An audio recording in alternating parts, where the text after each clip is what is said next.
अष्टावक्र गीता इस महान ग्रंथ को आधार मानकर हम ब्रह्म ज्ञान की बातें कर रहे हैं। भगवान की बातें इस YouTube चैनल पर आपका स्वागत है। हम अपने आत्म स्वरूप को समझने की कोशिश कर रहे हैं। पिछले एपिसोड्स में हमने बात करी कि हमारी आत्मा को 5 कोशों ने ढका हुआ है। अन्नमय कोश, प्राणमय कोश, मनोमय कोश, विज्ञानमय कोश और आनंदमय कोश। इनके अवयवों के बारे में भी हमने पिछले एपिसोड्स में चर्चा करी। पिछले एपिसोड्स में 2 कोश यानी कि अन्नमय कोश और प्राणमय कोश किस तरह से हमारे आत्मा के स्वरूप को ढककर आत्मा को इन कोशों में मैं और मेरे का तादात्म्य किस तरह से हो जाता है और हम अपने इस आत्म स्वरूप को, इसके शुद्ध स्वरूप को जान नहीं पाते हैं। इसी चर्चा को आगे बढ़ाते हुए आइए आज हम तीसरे कोश यानी कि मनोमय कोश के संबंध में बात करते हैं। मनोमय कोश के अवयव हैं 5 ज्ञान इंद्रियां और मन। अहंकार का मन में विलापन कर देते हैं। ये 6 अंश हमारी आत्मा के स्वरूप को ढके हुए हैं। ये चेतन तत्व मैं अपने आप को ज्ञान इंद्रियों और मन इनको अपना स्वरूप समझने लगता है। इन ज्ञान इंद्रियों को और मन को ये मैं बोलता है और मेरे भी बोलता है। इनके स्वरूप को और इनके धर्मों को ये मैं और मेरा करके जानता है। ज्ञान इंद्रियों से ये रूप को देखता है, शब्द को सुनता है, घ्राण इंद्रिय से ये सूंघता है, स्पर्श इंद्रिय से ये स्पर्श का आनंद या अनुभव करता है और नाक से ये सुगंध या दुर्गंध का अनुभव करता है।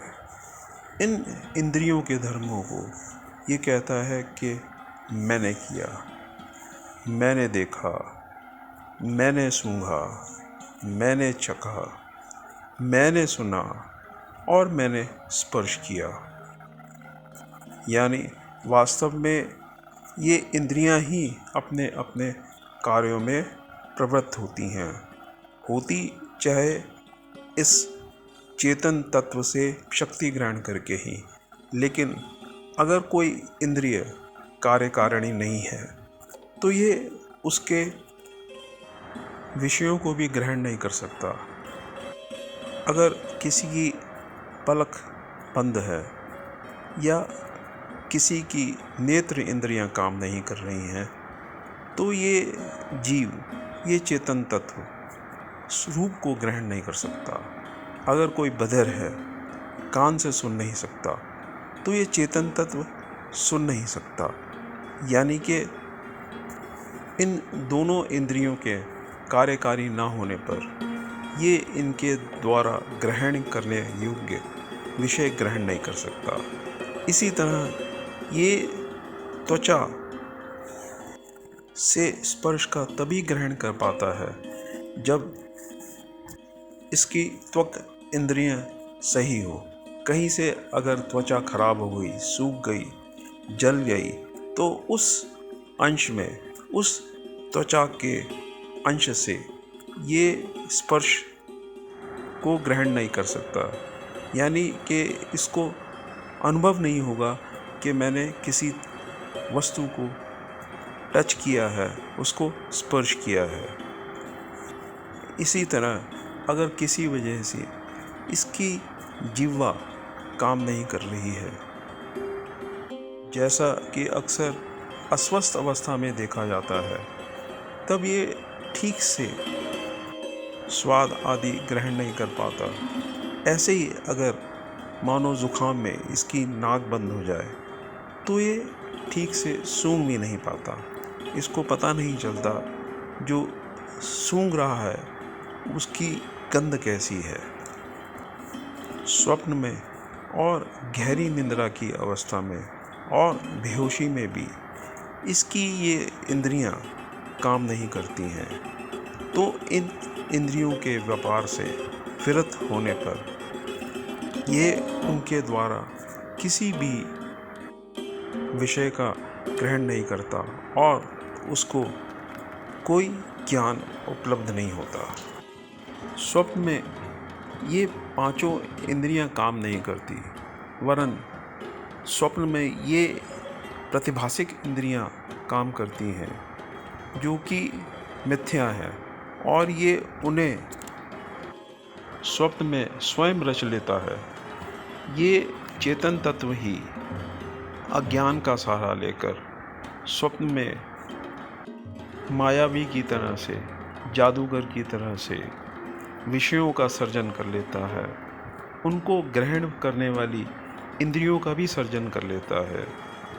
दोनों ही इंद्रियां व उनके विषय सब के सब प्रतिभासिक हैं, कल्पित हैं, मिथ्या हैं, और ये मिथ्या इंद्रियों से मिथ्या विषयों का ग्रहण करता है। हाँ, शास्त्र कहता है कि स्वप्न अवस्था में इसका मन वैसे ही काम करता है जैसा कि जागृत अवस्था में करता है, परंतु सुषुप्ति में और बेहोशी में इसकी ज्ञानेंद्रियां तो काम करती नहीं, साथ साथ में इसका मन भी नहीं काम करता। तो उस अवस्था में ना तो ये जागृत की तरह व्यवहारिक पदार्थों का, ज्ञानों का अनुभव करता है, और ना ही स्वप्न में देखे गए, सुने गए, समझे गए पदार्थों का ये सुषुप्ति में और बेहोशी की अवस्था में ज्ञान उपलब्ध कर पाता है। इन सुषुप्ति और बेहोशी की अवस्था, सुषुप्ति यानी गहरी नींद और बेहोशी, इन दोनों अवस्थाओं में यह पूरी तरह से ज्ञानहीन हो जाता है, परंतु इसका अपना अस्तित्व बना रहता है जो कि शुद्ध चेतन स्वरूप है। हाँ, सुषुप्ति में और बेहोशी में यह अपने होने का साक्षात अनुभव नहीं करता, क्योंकि उस समय इसका मन कार्यकारी नहीं होता, परंतु यह चेतन स्वरूप है और अपने आप का ये अनुभव करता ही है, जिस अनुभव को ये जागने पर कहता है कि मैं उस समय घोर अज्ञान में था, मैं कुछ नहीं जानता था, लेकिन मैं आनंद में भी था, मुझे उस समय कोई कष्ट नहीं था।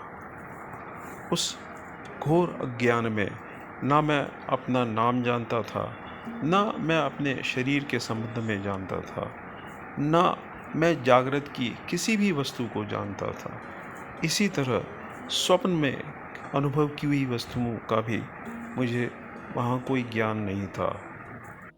मैं घोर आनंद में था, दुख रहित था, सम था, लेकिन इन सब विशेषणों का भी, इन सब बातों का भी मुझे उस समय प्रत्यक्षतः ज्ञान नहीं था, लेकिन मैं उन सबको अनुभव कर रहा था, उन सब का साक्षी था।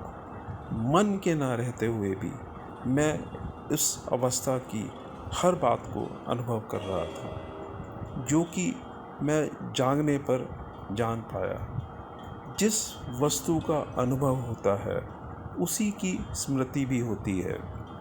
जागने पर मुझे अपने सुषुप्त अवस्था में जो भी अनुभव हुए, जो भी उस गाढ़ी नींद में मैंने अनुभव किया, उस सब को मैं जागकर जानने लगा, क्योंकि सुषुप्ति और बेहोशी की अवस्था में मेरी ज्ञानेंद्रियां कार्यरत नहीं थी, और जो मेरे में जानने वाला उपकरण है मन, वो भी उस समय सुषुप्त था, सोया हुआ था।